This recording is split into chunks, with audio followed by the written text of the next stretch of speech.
चेतना का साक्षी बनकर आपके सामने उपस्थित हुआ हूं। कितना कुछ कहने को है, लेकिन कंठ अवरुद्ध है। मेरा शरीर अभी भी स्पंदित है, चित्त अभी भी उस पल में लीन है।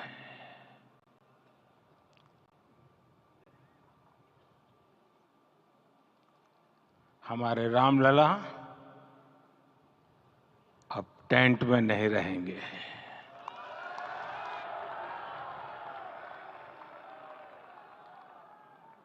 हमारे रामलला अब इस दिव्य मंदिर में रहेंगे।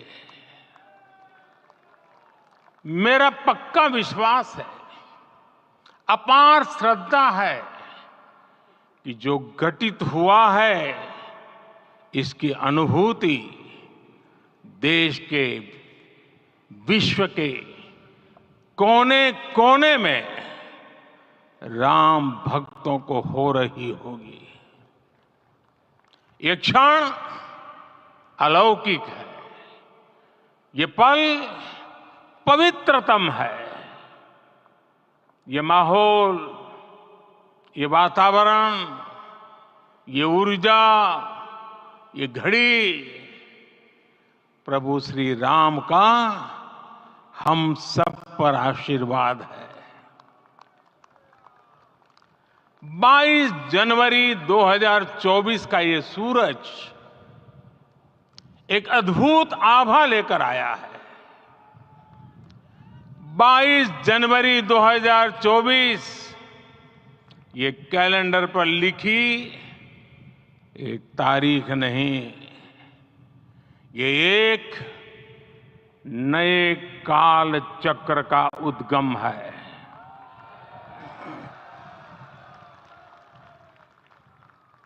राम मंदिर के भूमि पूजन के बाद से प्रतिदिन पूरे देश में उमंग और उत्साह बढ़ता ही जा रहा था। निर्माण कार्य देख देशवासियों में हर दिन एक नया विश्वास पैदा हो रहा था। आज हमें सदियों के उस धैर्य की धरोहर मिली है। आज हमें श्री राम का मंदिर मिला है। गुलामी की मानसिकता को तोड़कर उठ खड़ा हो राष्ट्र। अतीत के हर दंश से हौसला लेता हुआ राष्ट्र ऐसे ही नव इतिहास का सृजन करता है। आज से 1000 साल बाद भी लोग आज की इस तारीख की, आज के इस पल की चर्चा करेंगे। और ये कितनी बड़ी राम कृपा है कि हम सब इस पल को जी रहे हैं, इसे साक्षात घटित होते देख रहे हैं। आज दिन दिशाएं, दिग दिगंत सब दिव्यता से परिपूर्ण है। ये समय सामान्य समय नहीं है। ये काल के चक्र पर सर्वकालिक शाही से अंकित हो रही अमिट स्मृति रेखाएं हैं। साथियों, हम सब जानते हैं कि जहां राम का काम होता है, वहां पवन पुत्र हनुमान अवश्य विराजमान होते हैं। इसलिए मैं राम भक्त हनुमान और हनुमान गढ़ी को भी प्रणाम करता हूं। मैं माता जानकी, लक्ष्मण जी, भरत, शत्रुघ्न सबको नमन करता हूं। मैं पावन अयोध्यापुरी और पावन सरयू को भी प्रणाम करता हूं। मैं इस पल दैवीय अनुभव कर रहा हूं कि जिनके आशीर्वाद से ये महान कार्य पूरा हुआ है। वे दिव्य आत्माएं, वे दैवीय विभूतियां भी इस समय हमारे आसपास उपस्थित है। मैं इन सभी दिव्य चेतनाओं को भी कृतज्ञता पूर्वक नमन करता हूं। मैं आज प्रभु श्री राम से क्षमा याचना भी करता हूं। हमारे पुरुषार्थ, हमारे त्याग, तपस्या में कुछ तो कमी रह गई होगी कि हम इतनी सदियों तक ये कार्य कर नहीं पाए। आज वो कमी पूरी हुई है।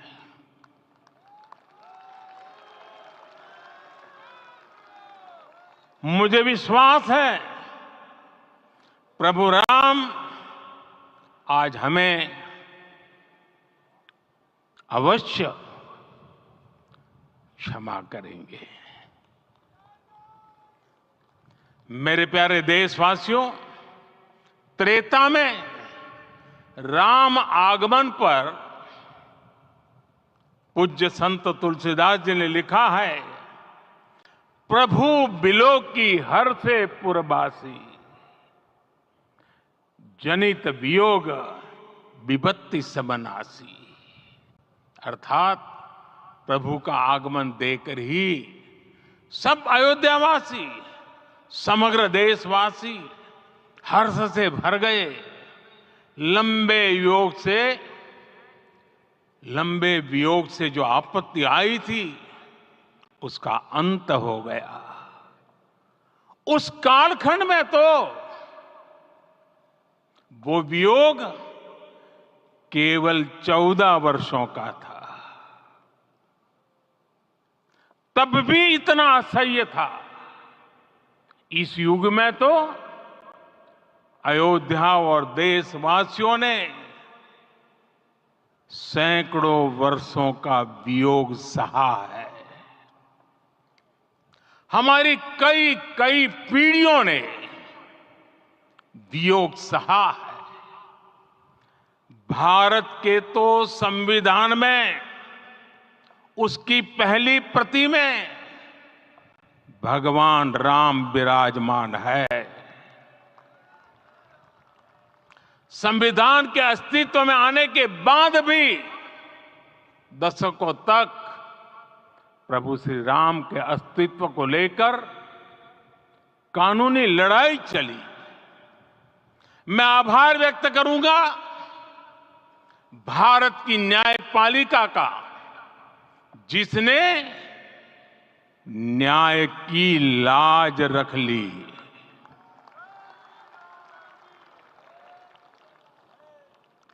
न्याय के पर्याय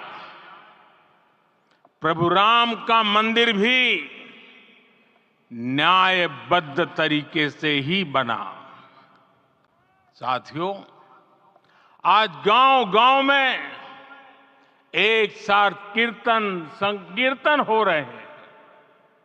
आज मंदिरों में उत्सव हो रहे हैं। स्वच्छता अभियान चलाए जा रहे हैं। पूरा देश आज दीपावली मना रहा है। आज शाम घर घर राम ज्योति प्रज्वलित करने की तैयारी है। कल मैं श्री राम के आशीर्वाद से धनुष कोडी में राम सेतु के आरंभ बिंदु अरिचल मुनाई पर था। जिस घड़ी प्रभु राम समुद्र पार करने निकले थे, वो एक पल था जिसने काल चक्र को बदला था। उस भावमय पल को महसूस करने का मेरा ये विनम्र प्रयास था। वहां पर मैंने पुष्प वंदना की। वहां मेरे भीतर एक विश्वास जगा कि जैसे उस समय काल चक्र बदला था, उसी तरह अब काल चक्र फिर बदलेगा और शुभ दिशा में बढ़ेगा। अपने 11 दिन के व्रत अनुष्ठान के दौरान मैंने उन स्थानों का चरण स्पर्श करने का प्रयास किया जहां प्रभु राम के चरण पड़े थे। चाहे वो नासिक का पंचवटी धाम हो, केरला का पवित्र त्रिपायर मंदिर हो, आंध्र प्रदेश में लेपाक्षी हो, श्रीरंगम में रंगनाथ स्वामी मंदिर हो, रामेश्वरम में श्री रामनाथ स्वामी मंदिर हो, या फिर धनुषकोडी।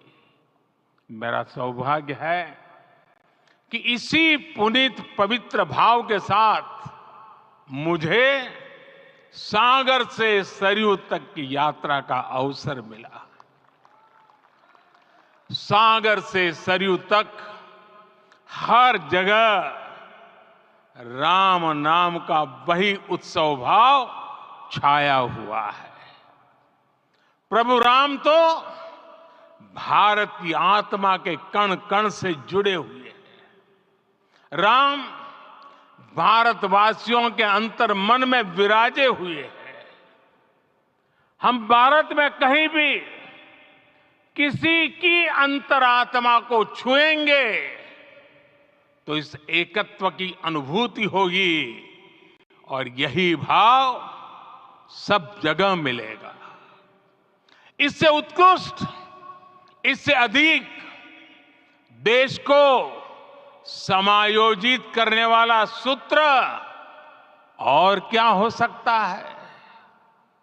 मेरे प्यारे देशवासियों, मुझे देश के कोने कोने में अलग अलग भाषाओं में रामायण सुनने का अवसर मिला है, लेकिन विशेषकर पिछले 11 दिनों में रामायण अलग अलग भाषा में अलग राज्यों से मुझे विशेष रूप से सुनने का मौका मिला। राम को परिभाषित करते हुए ऋषियों ने कहा है, रमन्ते यस्मिन् इति रामः, अर्थात जिसमें रम जाए वही राम है।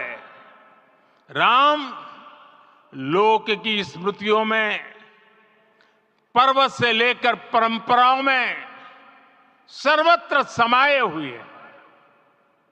हर युग में लोगों ने राम को जिया है। हर युग में लोगों ने अपने अपने शब्दों में अपनी अपनी तरह से राम को अभिव्यक्त किया है, और ये राम रस जीवन प्रवाह की तरह निरंतर बहता रहता है। प्राचीन काल से भारत के हर कोने के लोग राम रस का आचमन करते रहे हैं। राम कथा असीम है और रामायण भी अनंत है। राम के आदर्श, राम के मूल्य, राम की शिक्षाएं सब जगह एक समान है। प्रिय देशवासियों, आज इस ऐतिहासिक समय में देश उन व्यक्तित्वों को भी याद कर रहा है जिनके कार्य और समर्पण की वजह से आज हम ये शुभ दिन देख रहे हैं। राम के इस काम में कितने ही लोगों ने त्याग और तपस्या की पराकाष्ठा करके दिखाई है। उन अनगिनत राम भक्तों के, उन अनगिनत कार सेवकों के और उन अनगिनत संत महात्माओं के हम सब ऋणी हैं। साथियों, आज का ये अवसर उत्सवता का क्षण तो है ही, लेकिन इसके साथ ही यह क्षण भारतीय समाज की परिपक्वता के बोध का भी क्षण है। हमारे लिए ये अवसर सिर्फ विजय का नहीं, विनय का भी है।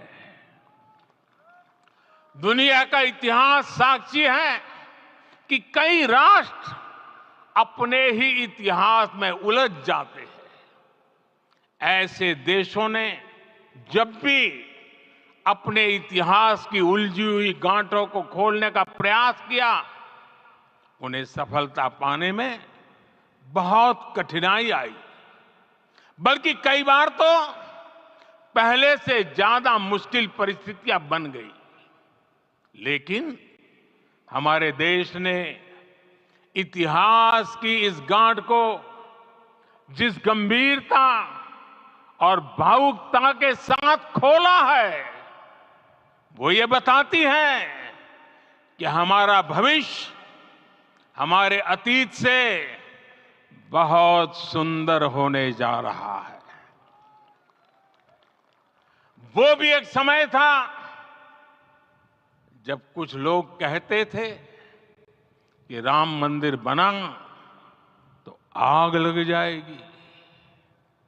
ऐसे लोग भारत के सामाजिक भाव की पवित्रता को नहीं जान पाए। रामलला के इस मंदिर का निर्माण भारतीय समाज के शांति, धैर्य, आपसी सद्भाव और समन्वय का भी प्रतीक है। हम देख रहे हैं ये निर्माण किसी आग को नहीं, बल्कि ऊर्जा को जन्म दे रहा है। राम मंदिर समाज के हर वर्ग को एक उज्जवल भविष्य के पथ पर बढ़ने की प्रेरणा लेकर आया है। मैं आज उन लोगों से आह्वान करूंगा, आइए आप महसूस कीजिए, अपनी सोच पर पुनर्विचार कीजिए। राम आग नहीं है, राम ऊर्जा है। राम विवाद नहीं, राम समाधान है। राम सिर्फ हमारे नहीं है, राम तो सबके हैं। राम वर्तमान नहीं, सिर्फ वर्तमान ही नहीं, राम अनंत काल है। साथियों, आज जिस तरह राम मंदिर प्राण प्रतिष्ठा के इस आयोजन से पूरा विश्व जुड़ा हुआ है, उसमें राम की सर्वव्यापकता के दर्शन हो रहे हैं। जैसा उत्सव भारत में है, वैसा ही अनेक देशों में है। आज अयोध्या का यह उत्सव रामायण की उन वैश्विक परंपराओं का भी उत्सव बना है। रामलला की ये प्रतिष्ठा वसुधैव कुटुंबकम के विचार की भी प्रतिष्ठा है। साथियों, आज अयोध्या में केवल श्री राम के विग्रह रूप की प्राण प्रतिष्ठा नहीं हुई है, ये श्री राम के रूप में साक्षात भारतीय संस्कृति के प्रति अटूट विश्वास की भी प्राण प्रतिष्ठा है। ये साक्षात मानवीय मूल्यों और सर्वोच्च आदर्शों की भी प्राण प्रतिष्ठा है। इन मूल्यों की, इन आदर्शों की आवश्यकता आज संपूर्ण विश्व को है। सर्वे भवन्तु सुखिनः, ये संकल्प हम सदियों से दोहराते आए हैं। आज उसी संकल्प को राम मंदिर के रूप में साक्षात आकार मिला है। ये मंदिर मात्र एक देव मंदिर नहीं है, ये भारत की दृष्टि का, भारत के दर्शन का, भारत के दिग्दर्शन का मंदिर है। ये राम के रूप में राष्ट्र चेतना का मंदिर है। राम भारत की आस्था है, राम भारत का आधार है, राम भारत का विचार है, राम भारत का विधान है, राम भारत की चेतना है, राम भारत का चिंतन है, राम भारत की प्रतिष्ठा है, राम भारत का प्रताप है, राम प्रवाह है, राम प्रभाव है, राम नेति भी है, राम नीति भी है, राम नित्यता भी है, राम निरंतरता भी है, राम विभु है, विशद है, राम व्यापक है, विश्व है, विश्वात्मा है। और इसलिए जब राम की प्रतिष्ठा होती है तो उसका प्रभाव वर्षों या शताब्दियों तक ही नहीं होता, उसका प्रभाव हजारों वर्षों के लिए होता है। महर्षि वाल्मीकि ने कहा है, राज्यम 10 सहस्त्राणि प्राप्य वर्षाणि राघव, अर्थात राम 10,000 वर्षों के लिए राज्य पर प्रतिष्ठित हुए, यानी हजारों वर्षों के लिए राम राज्य स्थापित हुआ। जब त्रेता में राम आए थे तब हजारों वर्षों के लिए राम राज्य की स्थापना हुई थी। हजारों वर्षों तक राम विश्व पथ प्रदर्शन करते रहे थे। और इसलिए मेरे प्यारे देशवासियों, आज अयोध्या भूमि हम सभी से, प्रत्येक राम भक्त से, प्रत्येक भारतीय से कुछ सवाल कर रही है। श्री राम का भव्य मंदिर तो बन गया, अब आगे क्या? सदियों का इंतजार तो खत्म हो गया, अब आगे क्या? आज के इस अवसर पर जो दैवीय आत्माएं हमें आशीर्वाद देने के लिए उपस्थित हुई हैं, हमें देख रही हैं, उन्हें क्या हम ऐसे ही विदा करेंगे? नहीं, कदापि नहीं। आज मैं पूरे पवित्र मन से महसूस कर रहा हूं कि काल चक्र बदल रहा है। ये सुखद संयोग है कि हमारी पीढ़ी को एक कालजयी पथ के शिल्पकार के रूप में चुना गया है। 1000 वर्ष बाद की पीढ़ी राष्ट्र निर्माण के हमारे आज के कार्यों को याद करेगी। इसलिए मैं कहता हूं, यही समय है, सही समय है। हमें आज से, इस पवित्र समय से अगले 1000 साल के भारत की नींव रखनी है। मंदिर निर्माण से आगे बढ़कर अब हमें सभी देशवासी यहीं इस पल से समर्थ, सक्षम, भव्य, दिव्य भारत के निर्माण की सौगंध लेते हैं।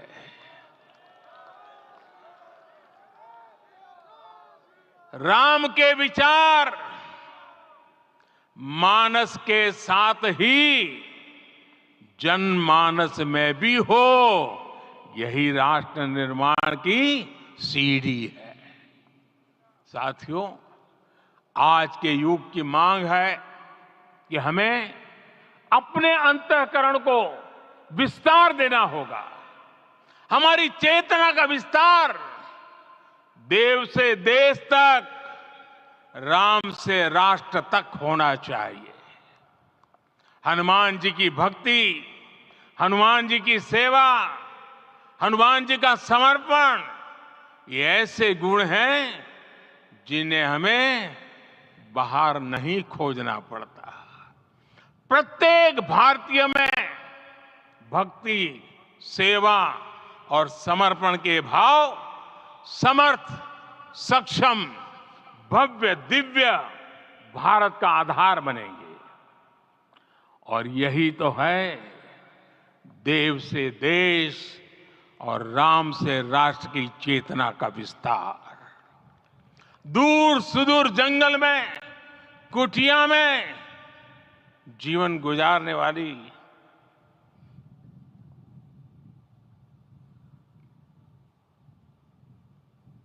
मेरी आदिवासी मां शबरी का ध्यान आते ही अप्रतिम विश्वास जागृत होता है।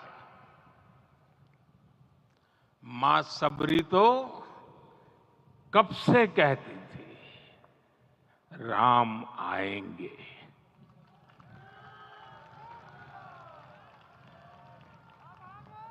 प्रत्येक भारतीय में जन्मा यही विश्वास समर्थ, सक्षम, भव्य भारत का आधार बनेगा। और यही तो है देव से देश और राम से राष्ट्र की चेतना का विस्तार। हम सब जानते हैं कि निषाद राज की मित्रता सभी बंधनों से परे है। निषाद राज का राम के प्रति सम्मोहन, प्रभु राम का निषाद राज के लिए अपनापन कितना मौलिक है। सब अपने हैं, सभी समान है। प्रत्येक भारतीय में अपनत्व की, बंधुत्व की ये भावना समर्थ, सक्षम, भव्य, दिव्य भारत का आधार बनेगी। और यही तो है देव से देश और राम से राष्ट्र की चेतना का विस्तार। साथियों, आज देश में निराशा के लिए रत्ती भर भी स्थान नहीं है। मैं तो बहुत सामान्य हूं, मैं तो बहुत छोटा हूं। अगर कोई ये सोचता है तो उसे गिलहरी के योगदान को याद करना चाहिए। गिलहरी का स्मरण ही हमें हमारी इस हिचक को दूर करेगा, हमें सिखाएगा कि छोटे बड़े हर प्रयास की अपनी ताकत होती है, अपना योगदान होता है। और सबके प्रयास की यही भावना समर्थ, सक्षम, भव्य, दिव्य भारत का आधार बनेगी। और यही तो देव से देश और राम से राष्ट्र की चेतना का विस्तार। साथियों, लंकापति रावण प्रकांड ज्ञानी थे, अपार शक्ति के धनी थे, लेकिन जटायु जी की मूल्य निष्ठा देखिए। वे महाबली रावण से भिड़ गए। उन्हें भी पता था कि वो रावण को परास्त नहीं कर पाएंगे, लेकिन फिर भी उन्होंने रावण को चुनौती दी। कर्तव्य की यही पराकाष्ठा समर्थ, सक्षम, भव्य, दिव्य भारत का आधार है। और यही तो है देव से देश और राम से राष्ट्र की चेतना का विस्तार। आइए हम संकल्प लें कि राष्ट्र निर्माण के लिए हम अपने जीवन का पल पल लगा देंगे। राम काज से राष्ट्र काज, समय का पल पल, शरीर का कण कण राम समर्पण को राष्ट्र समर्पण के ध्येय से जोड़ देंगे। मेरे देशवासियों, प्रभु श्री राम की हमारी पूजा विशेष होनी चाहिए। ये पूजा स्व से ऊपर उठ करके समष्टि के लिए होनी चाहिए। ये पूजा अहम से उठकर वयम के लिए होनी चाहिए। प्रभु को जो भोग चढ़ेगा वो विकसित भारत के लिए हमारे परिश्रम की पराकाष्ठा का प्रसाद भी होगा। हमें नित्य पराक्रम, पुरुषार्थ, समर्पण का प्रसाद प्रभु राम को चढ़ाना होगा। इनसे नित्य प्रभु राम की पूजा करनी होगी, तब हम भारत को वैभवशाली और विकसित बना पाएंगे। मेरे प्यारे देशवासियों, ये भारत के विकास का अमृत काल है। आज भारत युवा शक्ति की पूंजी से भरा हुआ है, ऊर्जा से भरा हुआ है। ऐसी सकारात्मक परिस्थितियां फिर न जाने कितने समय बाद बनेगी। हमें अब चूकना नहीं है, हमें अब बैठना नहीं है। मैं अपने देश के युवाओं से कहूंगा, आपके सामने हजारों वर्ष की परंपरा की प्रेरणा है। आप भारत की उस पीढ़ी का प्रतिनिधित्व करते हैं जो चांद पर तिरंगा लहरा रही है। वो 15 लाख किलोमीटर की यात्रा करके सूर्य के पास जाकर मिशन आदित्य को सफल बना रही है। जो आसमान में तेजस और सागर में विक्रांत का परचम लहरा रही है। अपनी विरासत पर गर्व करते हुए आपको भारत का नव प्रभात लिखना है। परंपरा की पवित्रता और आधुनिकता की अनंतता दोनों ही पथ पर चलते हुए भारत समृद्धि के लक्ष्य तक पहुंचेगा। मेरे साथियों, आने वाला समय अब सफलता का है। आने वाला समय अब सिद्धि का है।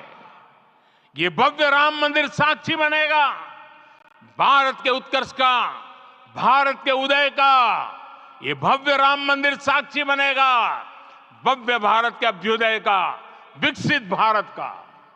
ये मंदिर सिखाता है कि अगर लक्ष्य सत्य प्रमाणित हो, अगर लक्ष्य सामूहिकता और संगठित शक्ति से जन्मा हो, तब उस लक्ष्य को प्राप्त करना असंभव नहीं है। ये भारत का समय है और भारत अब आगे बढ़ने वाला है। शताब्दियों की प्रतीक्षा के बाद हम यहां पहुंचे हैं। हम सब ने इस युग का, इस कालखंड का इंतजार किया है। अब हम रुकेंगे नहीं, हम विकास की ऊंचाई पर जाकर ही रहेंगे। इसी भाव के साथ रामलला के चरणों में प्रणाम करते हुए आप सभी को बहुत बहुत शुभकामनाएं। सभी संतों के चरणों में मेरे प्रणाम। सियावर रामचंद्र की, सियावर रामचंद्र की, सियावर रामचंद्र की।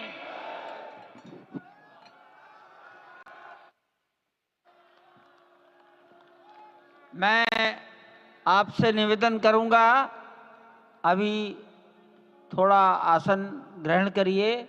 माननीय प्रधानमंत्री जी यहाँ से कुबेर टीला की ओर प्रस्थान करेंगे।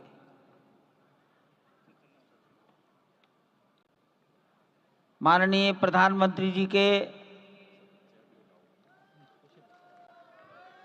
यहाँ से स्थान से प्रस्थान के पश्चात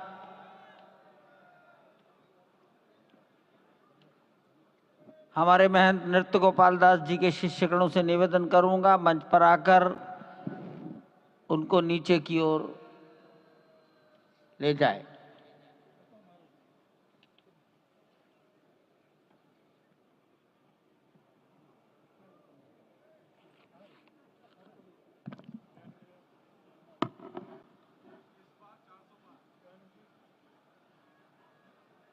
जानकी दास जी अब मंच पर आ जाइए।